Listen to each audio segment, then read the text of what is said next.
Hey, this video is part 1 of a 2-part episode which will be posted at a later date. Stay tuned!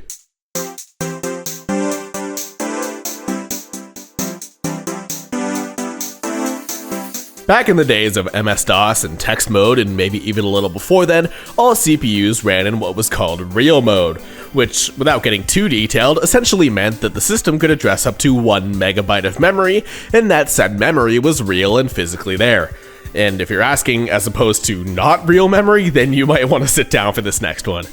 When Intel's 8286 processor shipped in February 1982, it introduced something called protected mode, which means essentially the operating system has full control over system memory, while apps have their own protected chunks. This was huge because typically giving applications full control over system memory is a very bad idea, but also it introduced the idea of virtual memory addressing, which moves unneeded memory onto the disk into something called a swap or page file, which the system could read later if needed, allowing for much more efficient memory usage and even more addressable memory. There were a few problems with this, however. The first big one is that MS-DOS, the flagship operating system on IBM's top-selling machines, didn't really need to use this, as typically DOS was a single-tasking system, meaning you only really needed one program running at a time. And when Windows came along in 1985, it ran on top of DOS, meaning that the multitasking solution didn't support the best methods to multitask. And a smaller issue is that the 286 wasn't able to switch from real mode to protected mode while the system was running. So come October 1985, and Intel releases the 8386, later the i386, which alongside extending its architecture to 32-bit as opposed to 16-bit, also allowed up to 4 gigabytes of addressable memory in protected mode and the ability to switch without having to reset the processor. In fact, all modern x86 computers briefly start in real mode and then switch to protected or long mode depending on the architecture. All of this did ultimately necessitate a protected mode version of DOS, but that's a story for the next video. When Windows 386 came about in 1988, the main line of Windows was retroactively renamed Windows 286, although it didn't take advantage of many of the 286's improvements and worked fine on an 8088 or 8086. How Windows 386 worked was that it ran Windows in a special feature in the 386 called the Virtual 8086 mode, which essentially allows real mode applications to run in a protected mode environment and allows easy switching between VM86 tasks and non-VM86 tasks. This on its own is useful in Windows as it allows way better multitasking of DOS applications. However, the real trick lies in the fact that the virtual machine manager that these DOS applications run in runs in protected mode, meaning that it no longer shares memory space with Windows applications. All this was fine and dandy until 2 brave souls came up with an idea. First, David Wise. First a member of the infamous Blackjack group at MIT, then the founder of Dynamical Systems Research, originally created to make a clone of IBM's TopView environment, which they rejected Microsoft licensing Windows for, was brought to Microsoft after they acquired DSR in 1986. Wise's experience at the company was making programs run more efficiently, and eventually he switched to the Windows team in 1988, working on the kernel, and more specifically getting Windows drivers to use expanded memory.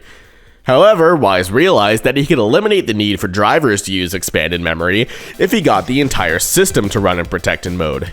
He met a man named Murray Sargent at a party who was at Microsoft for the summer to get their language tools running in protected mode, and it also created a DOS extender, which gets specific DOS applications running in protected mode. The two began working together, and Wise spent the summer of 1988 hammering away at rewriting the memory management system, among other things, to get Windows to run in protected mode, all in complete secrecy. The reason was simple. Microsoft and IBM were working on another thing that I'll talk about in the next video, which already had protected mode support and perfectly fine memory management.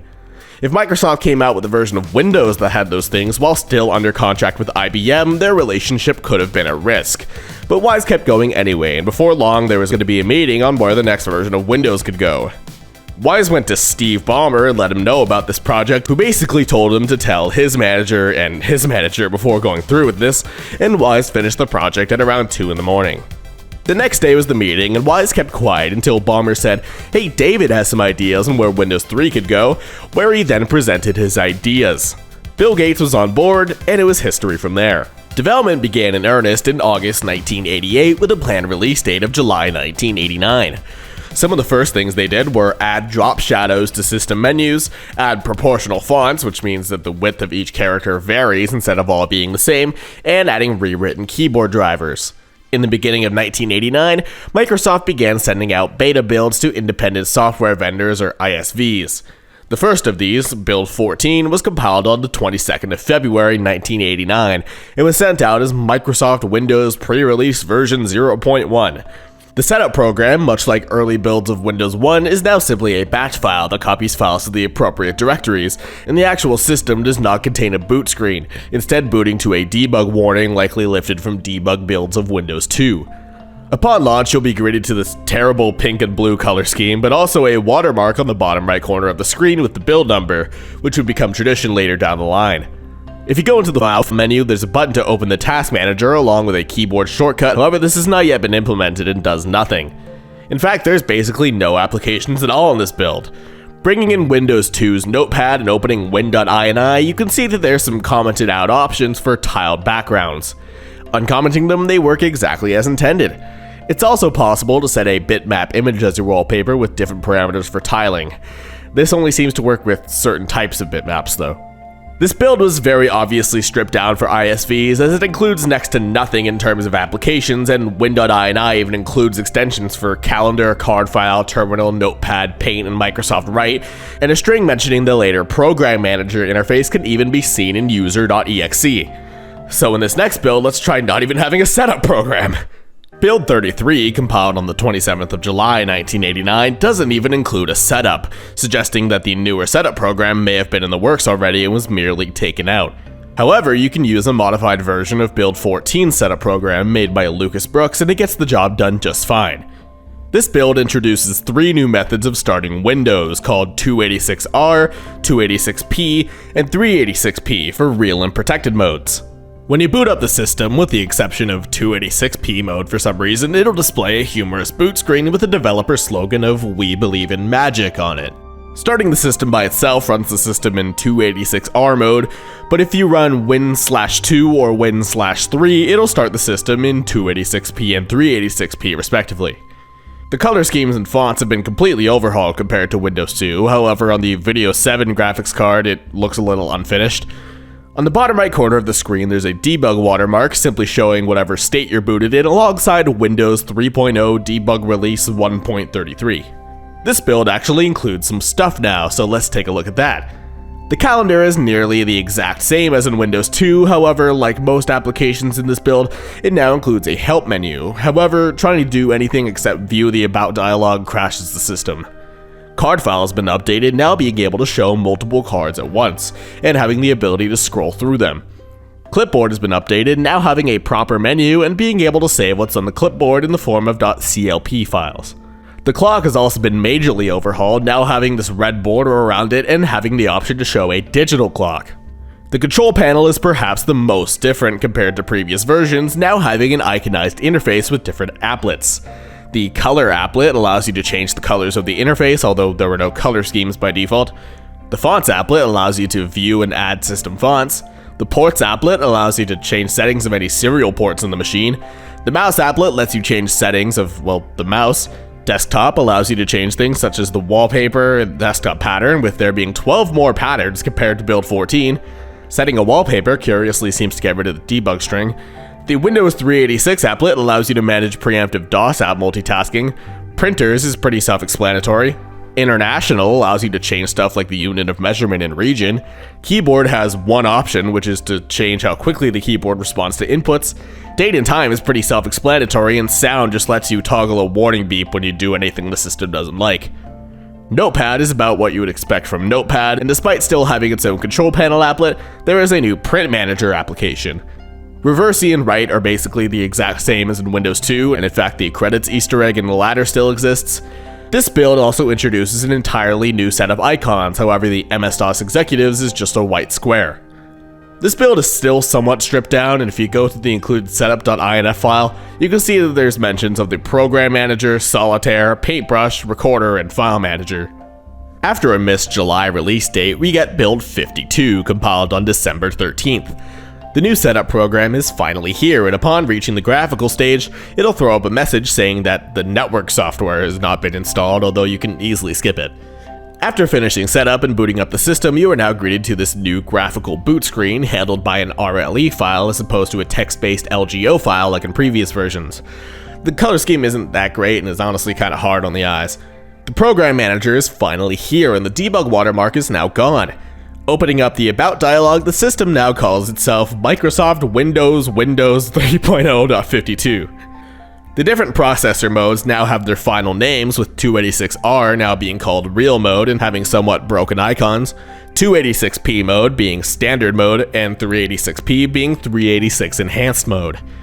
The file manager has been added as a replacement to the MS-DOS Executive, listing directories in a tree-type interface instead of having all the files laid out at once. The Windows 386 applet in the control panel has been renamed 386 Enhanced in lieu of the new name of the operating mode. In the color section, there's now 11 new color schemes, being Arizona, Bordeaux, Designer, Fluorescent, Imitation DOS, Monochrome, Ocean, Patchwork, Rugby, Pastel, which is out of order alphabetically for some reason, and Wingtips. There's also 7 new wallpapers in this build, being Boxes, Chess, Paper, Party, Pyramid, Ribbons, and Weave. A new program has been added called Windows Setup, where you're able to change driver settings and add DOS applications in Windows. Going to the accessories folder, there's a completely new version of Microsoft Write, calling itself version 3.0 beta 1.52. Upon launching the new Paintbrush app, there is a beta warning talking about how contents of overlapping windows may show up in your drawing. This warning only shows up once and then never again. Paintbrush is a version of Zsoft's PC Paintbrush that Microsoft licensed for use in Windows 3. The copyright notice in the About dialog looks kinda funny. Terminal has been reworked from Windows 2, being licensed from Futuresoft Engineering and more specifically their Dynacom program. This version in particular identifies itself as version 3.18 from December 1st, 1989. Recorder, despite its icon showing a camera and cassette tapes, is actually a program for recording keyboard macros. The calculator has been completely overhauled, now being developed by Craig Brockschmidt and being version 3.0.13. There is now a scientific calculator with scientific calculator things. Pif Editor allows you to change the program information of DOS applications, such as if they can run full screen or windowed, what its name is in Windows, etc. As for games, Solitaire has been added, being developed by West Cherry. Winver has been added in this build, which displays an about box for the system. And best of all, Windows Help finally works. This is version 3.0.1800. There are .hlp files for nearly every program in the system, and in them there's an index with multiple sections accessible by clicking on the green hyperlinks. It almost seems like a very early version of a web browser. You can bookmark certain help topics and place annotations on certain pages. It's very cool. This is basically the last build to include any major changes. The boot screen was changed to the final one in build 59, compiled on the 2nd of February 1990, and in release candidate 6, compiled March 7th, there are 8 bitmap images which don't get copied over to the disk during installation.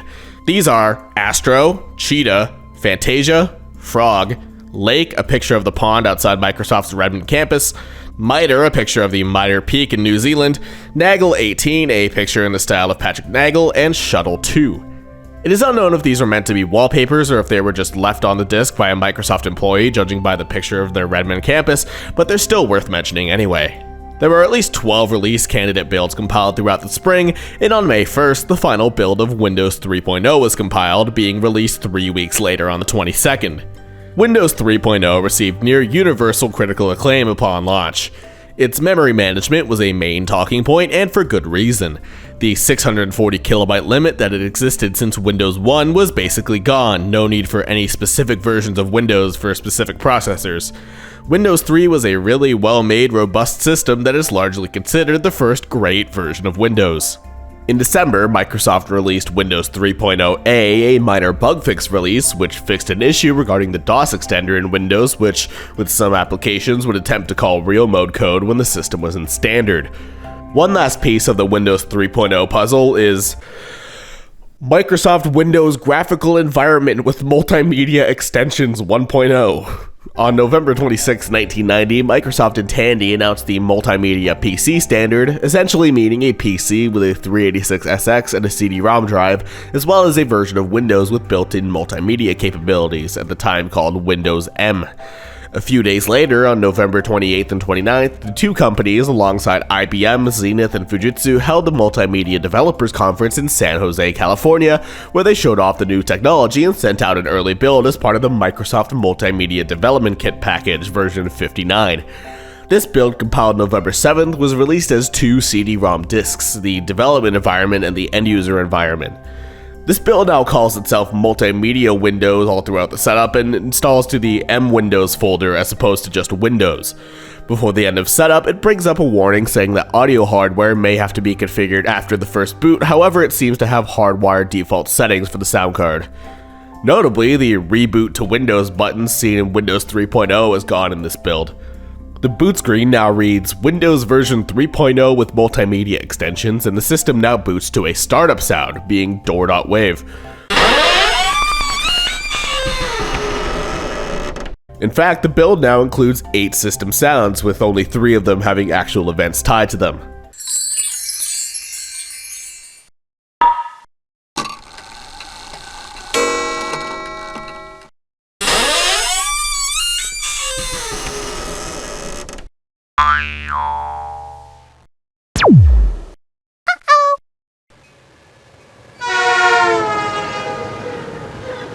There's also a MIDI file exclusive to this build titled clavier.mid, which is just box prelude in C major. Windows Help now has its own shortcut in the main folder in the Program Manager, with the app being more reminiscent of its variation in Windows 3.1. Going to the About dialog, it calls itself a prototype, as well as having a version number of 3.5.264 with a compilation date of October 17, 1990 at 3:39. In the menu bar, there is a blank debug section where you're able to add buttons to the top bar as well as all kinds of other things.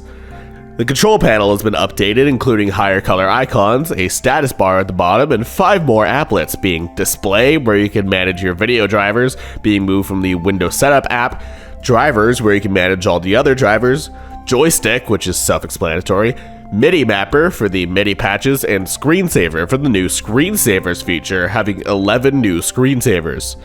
The Sound applet is now where you manage the system sound, still including the warning beep option. In the Accessories folder, there's a new clock application called Clock, which allows you to set alarms along with sounds that play when the alarms go off, although right now there are no sounds assigned to them. This build also introduces a very early version of Windows Media Player, just titled MPlayer, which is very rudimentary and only plays audio. Sometime in 1991, the Beta 2 build of the MDK was sent out, which is currently lost, and around June, when the project was originally going to ship, it was delayed until July. On June 16th, the Beta 3 build, Build 96, was compiled as a last-minute bug fix release. The contents of the CD are now organized into 4 folders, being Hyper, MDK, MMX, and MMWin, where the setup is located. The setup now calls itself Windows with Multimedia and Windows version 3.0 plus Multimedia Extensions 1.0. In the hardware section, there is now a section to set up your sound card, where the only 2 options are Sound Blaster 1 and 2. In the graphical stage, the banner is now less massive and calls itself Windows with Multimedia. For some reason, at the end when you click the reboot button, it brings up a box telling you to reboot your machine instead of actually doing it. Booting up the system now has a new boot screen featuring the Multimedia PC logo. This build introduces a new startup sound, being bells.wave, and adds 3 new sounds, being gong, siren, and water.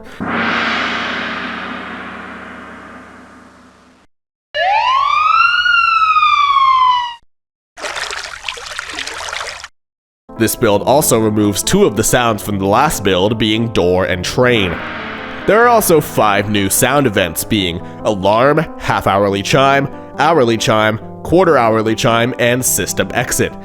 There is now a new help application called Hyperguide based on the existing Windows Help, being an interactive guide to basically everything in the system with pictures you can click on to get more information. Windows Help in this build is version 3.1.8. Most of the screensavers seen in the previous build are now gone, with only 5 remaining. Clock is now called Alarm Clock and defaults to the digital face. Media Player has been updated, now having a more fleshed out interface with a menu bar and a more standardized open menu. The Sound Recorder has been added, which is basically the default interface for playing audio files as opposed to Media Player. There is also a new application titled Music Box, which can play audio CDs. Inside the CD of this build, there are some new MIDI files that never get copied over to the hard disk. Clavier has been removed, instead being replaced by early versions of the tracks Bach's Brandenburg Concerto No. 6, Trip Through the Grand Canyon, Sunflower Daisy, Light and Dreamy, Passport Please, The Four Seasons, Someone's Band, King George's Stomp, and Piece of Cake.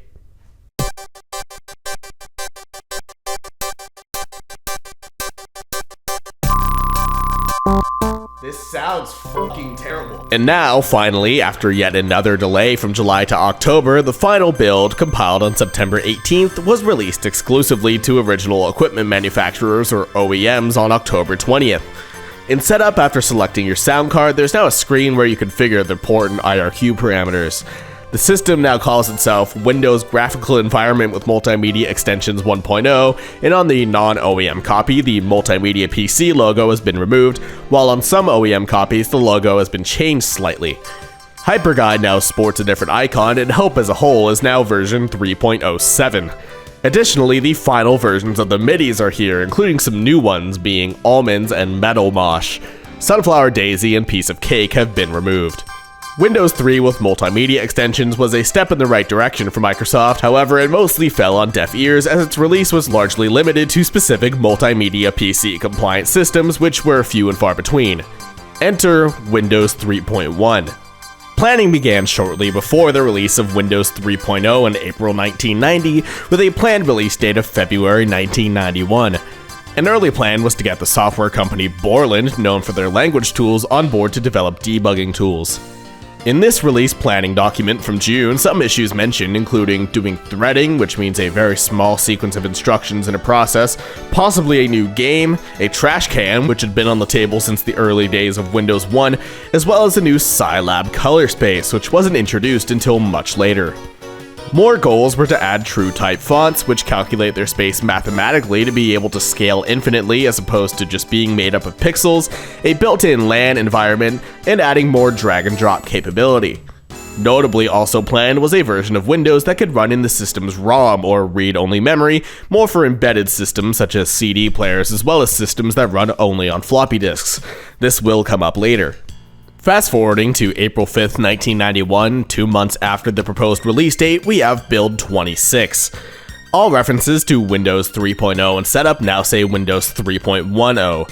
If config.sys doesn't have its file settings set to 40 instead of 10, the setup will hang right before it reaches the graphical stage.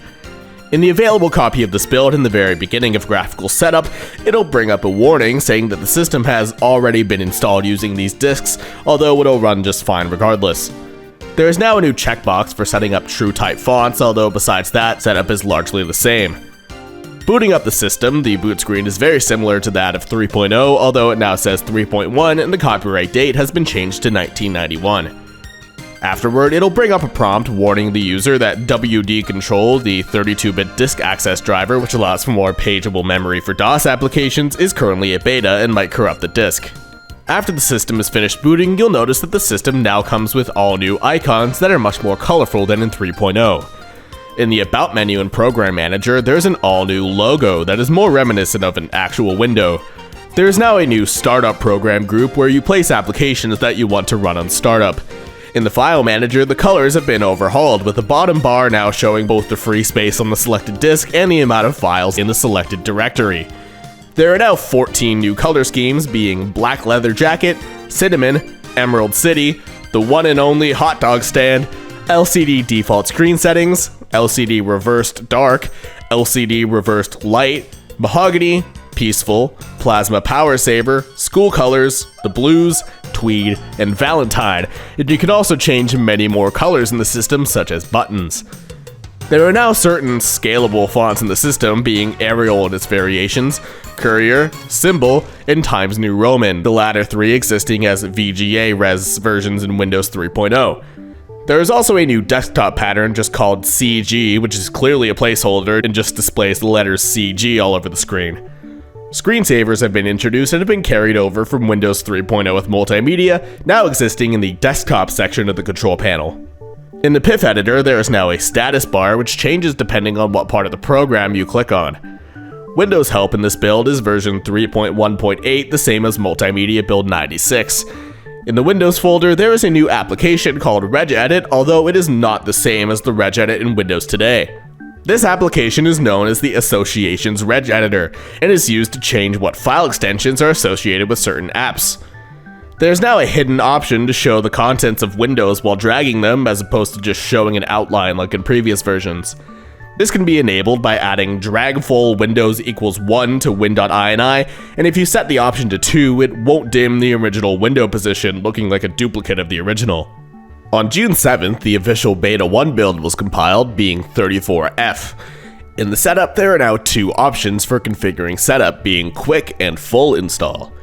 Quick uses all default options, and Full allows full configuration throughout setup. The boot screen now has a huge Beta 1 label slapped on it, and after booting up the system, the debugging tool Dr. Watson runs its startup at his version 0.73. The Object Packager has been introduced, albeit called Packager and sporting an early icon. The purpose of this app is to wrap files, documents, or commands into an OLE, or Object Linking and Embedding package, essentially allowing easy moving of the package between programs. Regedit has also been renamed to the File Associates Editor. On August 27th, the official Beta 2 build, Build 43E, was compiled. The installation type page's setup has been overhauled, now being less graphical and renaming the different types to Express and Custom. Upon entering graphical setup, you'll be prompted with a message asking if you want to run a tutorial how to use Windows and the mouse. This version is still rather rudimentary, having placeholder artwork, and with some display drivers it crashes outright. The tutorial can be accessed later in the system in the main group of the program manager. There is a new screen in setup asking exactly what features you want to install, while keeping the typical printers, online documents, and apps already on hard disk options in the next page. This build removes the ability to boot into real mode, only running in standard or 386 enhanced mode. The boot screen now calls the system Beta 2, as well as having a very long pre-release warning on it. Dr. Watson now has a new icon and has been updated to version 0.79. The About dialog in Program Manager now has a completely different logo, which is much closer to the final version, except in black and white.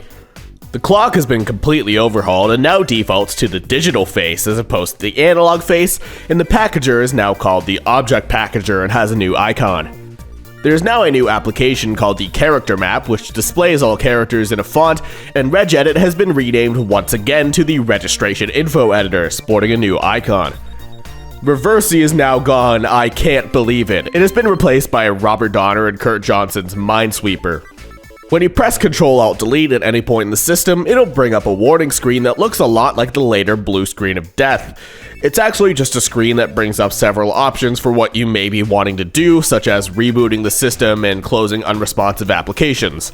You're actually able to close the desktop this way, which crashes the system. It's time to take a break for a second. Microsoft has never been known to be particularly lenient when it comes to people stepping in their turf, and one of the first examples of this was in the early 90s with DR-DOS. Developed by Digital Research, DR-DOS was slowly becoming a force to be reckoned with, beating MS-DOS in areas such as high and upper memory access and disk caching over a year before Microsoft implemented them in their own MS-DOS 5 in 1991. Microsoft was scared, making several plans for a combined MS-DOS and Windows bundle ever since Windows 3.0, and they were brewing up a plan for Windows 3.1 to make sure that it only ran on their own operating system. It's pretty clear that we need to make sure Windows 3.1 only runs on top of MS-DOS or an OEM version of it. I checked with legal and they are working up some text we are supposed to display if someone tries to set up or run Windows on an alien operating system. We are supposed to give the user the option of continuing after the warning. However, we should surely crash at some point shortly later. We need to have some pretty fancy internal checks to make sure we are on the right one. Maybe there are several very sophisticated checks so the competitors get put on a treadmill.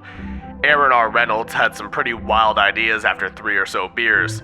The less people know about exactly what gets done, the better. I'm gonna touch on this more later in the video because it might not have been exactly legal. The plan was simple. Bring up an error if the setup detects any system other than MS-DOS or PC-DOS. This error brings up a non-fatal error telling the user to contact the Windows 3.1 beta support and was added in early October, with Windows 3.1 being considered feature complete on October 7th. The code was fully implemented by build 57, compiled November 17th, although it lets you continue with setup anyway until the graphical stage where it completely fails, at least in my testing under dr.6. Actually, this code also gets triggered under MS-DOS, so this sucks. What doesn't suck is setup actually working now, where you can see that the system icons are now finalized from their Windows 3.0 variants. The tutorial has been overhauled and now adds an extra section dedicated to Windows basics. While being quite similar to the final tutorial, it's still quite buggy and may refuse to progress in some cases. The boot screen is very similar to the final, having a little box saying Final Beta Release Build 57. Dr. Watson is now version 0.8, and the tour is no longer in the main program group. In the About dialog in Program Manager, we can see that the Windows logo has now been finalized, having its trademark colors. There are now audio drivers in the system, although while trying to install them it brings up file error dialogues which can easily be fixed by putting in the floppy disk that the system asks you to immediately after. After rebooting, we can hear that there are actually system sounds now. These are chimes, which is the shutdown sound, chord, which corresponds to asterisk, critical stop, exclamation, and question, ding, which corresponds to default beep, and ta-da, which is the startup sound. Alongside these sounds are two MIDIs from 3.0 MME, being Trip Through the Grand Canyon and Passport Please.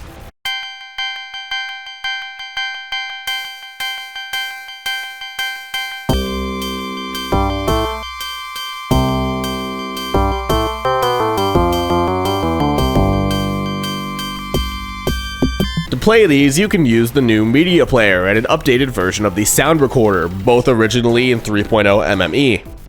The wallpapers from Windows 3.0 have been completely replaced with 22 new wallpapers, including 3 that didn't make it into the final release: Slash, Spots, and Steel. The closing the desktop bug has been fixed with a message appearing saying that you're not able to close this application. As Windows 3.1 was now feature complete, builds past this point are largely bug fix centric. Build 60, compiled December 4th, changes the boot screen to call it an incremental beta release. The official final beta build from the 17th, Build 61D, changes the boot screen once again to say final beta release and removes the ability to upgrade from Windows 2. Build 68, compiled January 21st, 1992, places the tutorial at the end of setup, as well as once again changing the boot screen to be the one seen in the final, and no longer having Dr. Watson load on startup. And Build 71, compiled on the 30th, removing the window drag feature seen in Build 26. The final release of Windows 3.1, Build 100, was compiled on March 10th and released on April 6th. The code that prevents it from starting up on dr-DOS is still here, although it doesn't actually do anything. So what happens 11 days after 3.1's launch? In 1991, two guys named Jeff Chappell and Andrew Schulman had been in contact, as Schulman was the editor of Chappell's then upcoming book DOS Internals, at the time about MS-DOS 5. Its extended memory management driver, HiMem.sys, was version 2.77 and was built using the extended memory specification version 2.0. However, Chappell had learned that Windows 3.1 was going to support XMS 3.0, which had released earlier that year. So Chappell got his hands on a pre-release build, probably build 34F, which included HiMem version 3 and supported XMS 3.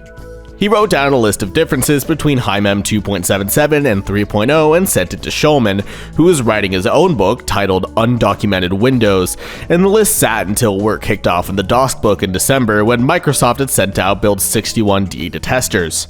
On April 16th, Chappell sent his XMS 2.0 documentation to Schulman, who then promptly told him that it was important that he put some documentation on the now-released Windows 3.1's version of HiMem in the book, and although Chappell didn't have the released version of 3.1, which had HiMem version 3.07, he did have Build 61D, which had HiMem version 3.03, which sufficed until he got his hands on the real deal.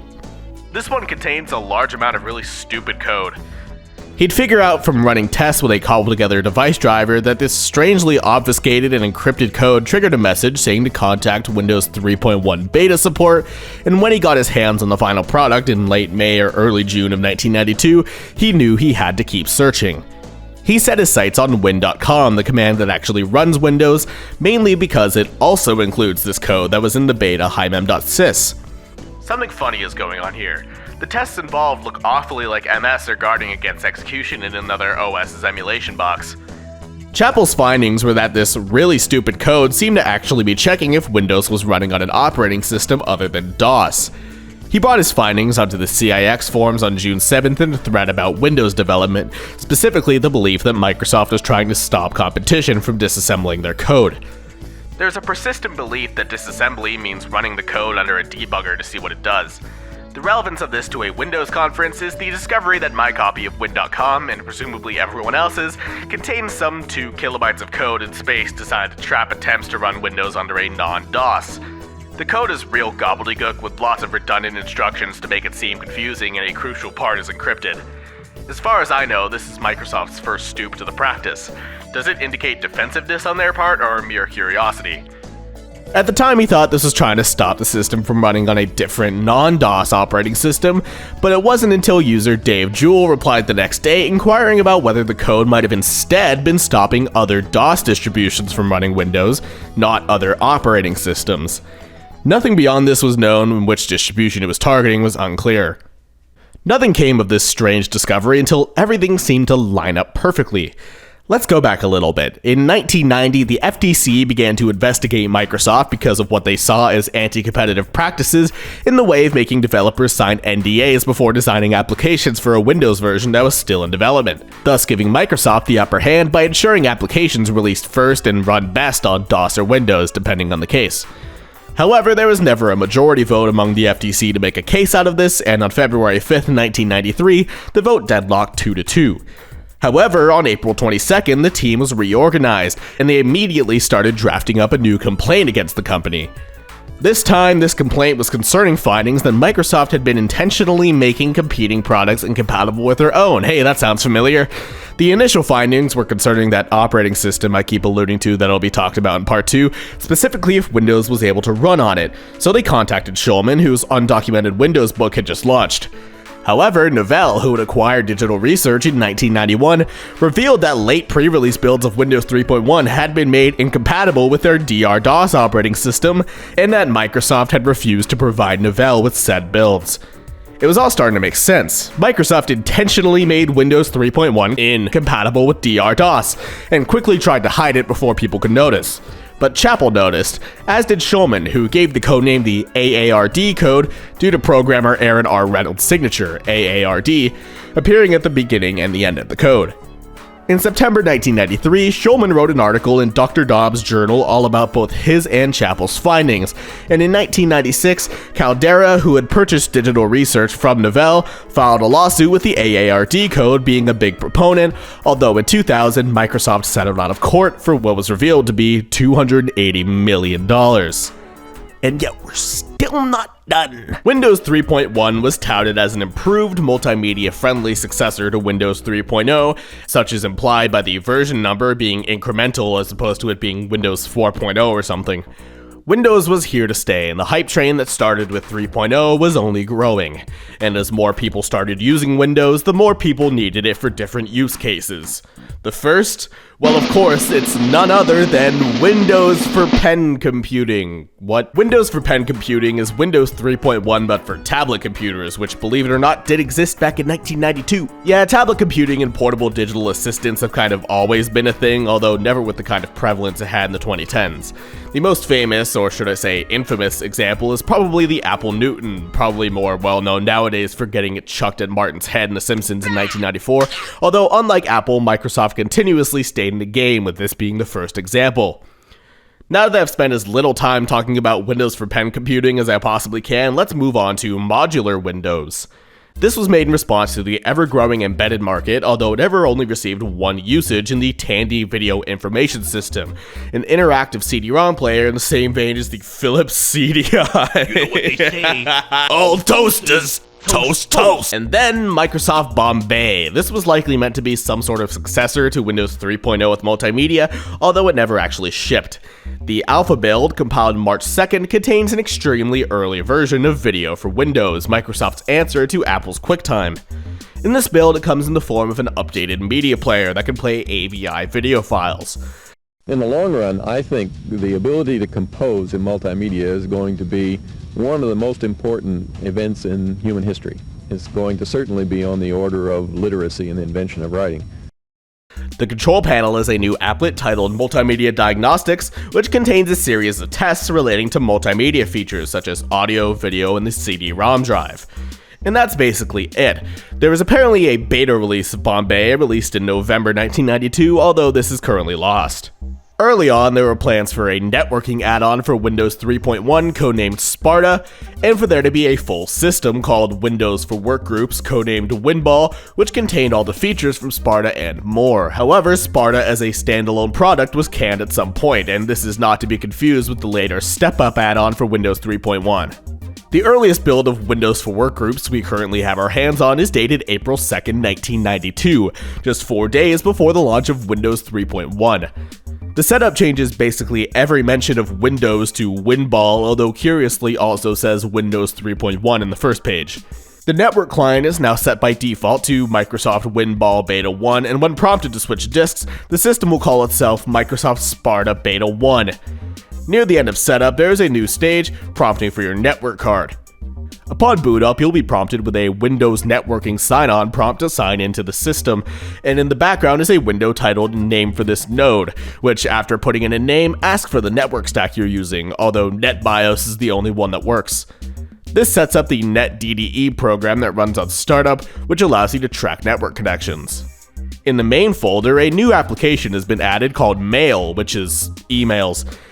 In the accessories folder, there is now Chat, which is a LAN-based chatting client, and System Meter or Win Meter, which displays a graph of CPU and network activity similar to today's Task Manager. File Manager has also received some tweaks, with the most noticeable being that the drive icons are now in the main window instead of the sub-window, as well as adding several networking options. This build adds 2 new system sounds, ring in and ring out, accompanied by their sound events, incoming call and outgoing call. These versions of the sounds are much slower than the final versions. The official Beta 2 build from July 1st, Build 14E, updates all the Sparta and Winball branding to say Windows for Workgroups 3.1. The network client is no longer in the hardware detection screen, instead being at the end of setup after the network card detection. Upon booting up, NetDDE no longer runs, and in the main program group there is a new application called Schedule Plus, which is a more advanced calendar that runs on Microsoft Mail. Logging into Schedule Plus, it will throw up a hilarious error message saying that the date must be from the range of 1920 to 2019, rendering it unusable nowadays. Whoops. In the accessories program group, there is a new program called NetWatcher, which, like NetDDE, tracks connections between systems on the network. In the network applet of the control panel, there is now an interface with buttons for different sections, although the password section just says under construction. The official FINA beta build, Build 27, was compiled on August 10th. The logon screen now features the Windows logo at the left side. Going to the network settings, the auditing section is now gone and the password section now works, allowing you to change passwords for certain users. The final release of Windows for Workgroups 3.1 was compiled on October 1st and released on October 27th. The boot screen has been updated to include Windows for Workgroups branding and changes the startup sound to chimes, removing the ta-da sound entirely. The chord sound is also gone, replacing all sound events that used it with ding. The ring in and ring out sounds have also been finalized. A brand new game has been added, Hearts. This can be played over the network or with CPUs. For some reason in the help menu there's a quote from Shakespeare's Julius Caesar play which reads, "I come not, friends, to steal away your hearts." In early 1993, work began on an updated version of Windows for Workgroups codenamed Snowball. The official Beta 1 build, Build 26, was compiled on February 7th, and there are already major changes. The branding has already been changed from Windows for Workgroups 3.1 to 3.11, and at the beginning of graphical setup, the first screen now just asks for your name and company, much like in regular Windows 3.1. The networking setup has been overhauled, combining several screens into one and moving the username, workgroup name, and computer name options originally seen at the beginning of setup to its own separate window. The setup now automatically detects your network adapter as opposed to having to select from a long list of options, and after finishing setup, you'll see that the boot screen now has a label on it reading beta version. 4 new applications have been added in this build: Win Pop-Up, which allows the user to send a pop-up message to another machine on the network, Virtual Disk Status, or VFAT, which allows you to keep track of disk caching if you choose to use it, also allowing use of long file names, Fast Mail, or New Mail, which doesn't work properly but may be an intended replacement of the existing mail application, and Password List Editor, which allows you to edit the password list on the network. The options in the control panel now have less space between them compared to 3.1, and the 386 Enhanced applet has been renamed Optimizer, with there being a new applet called Virtual Disk for configuring disk caching. A new option has been added to the network settings called LAN-Man, short for LAN Manager, Microsoft's NOS they made for that other operating system I keep hinting at. The option allows the user to connect a domain to a LAN Manager instance in said other operating system, and the auditing button is back.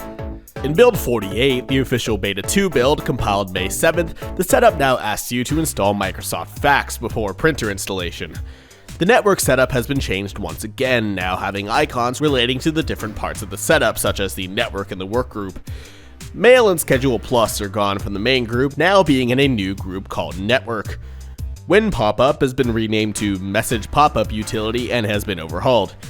As hinted at during setup, Microsoft Fax or Fax Viewer has been added, which is pretty self-explanatory, and alongside it, a Fax applet has been added to the control panel. The Virtual Disk applet has been removed, and the Network applet loses 2 of its options, with there now being 3: Startup, a renamed version of Logon, Password, and Event Log, a renamed version of Auditing. On August 12th, build 70 was compiled, being the official beta 3 build. At the beginning of graphical setup, it will now ask you for your product number, and the text box at the bottom makes reference to a beta site ID used to track certain copies of the build. The boot screen has been updated once again, now reading August beta. In the network program group, there are now several new applications, including Network Setup, which is the same as in Windows Setup, Remote Access, which allows you to remotely access other computers on the network with a LAN manager or Windows NT server using a modem, Beta 3 Survey, which, as the name implies, is a survey where beta testers can submit feedback about the release to Microsoft, and Log On and Off, which is pretty self-explanatory. The Optimizer applet in the control panel is now called Enhanced. Build 100 is the official release candidate 1 build and was compiled September 15th. The only major differences are that the boot screen has been finalized and the Beta 3 Survey app is obviously gone. A month and a half later, on November 1st, the final build of Windows for Workgroups 3.11, build 300, was compiled, being released a week later on November 8th. In the spring of 1994, Microsoft released Windows for Workgroups 3.11a, with the only difference being the removal of encryption-related features in compliance with French law. There is also a regular Windows 3.11, a step-up release which just updates several Windows 3.1 components to version 3.11. And then there's Windows 3.2. This is a China-specific release that was released in late 1994, which fixed some issues relating to Chinese input methods. There is one available beta build of this version from August 1994, known as the Red China build, due to China being red in the control panel icon in the international settings. The only other difference is, besides the Chinese-specific applications for their 9 billion keyboard layouts, the copyright year being changed from 1993 to 1994. The final build, for some reason, reverts both of these changes. And we are finally done with all the different variations of Windows 3.1. It makes sense why Microsoft wanted to release all these different versions, as 3.1 was a wildly successful version of Windows, and one that really started to get Windows on the map, and by 1993, Windows had completely overtaken the Mac in usage share. And yet, this wasn't even the end for Windows circa 1993.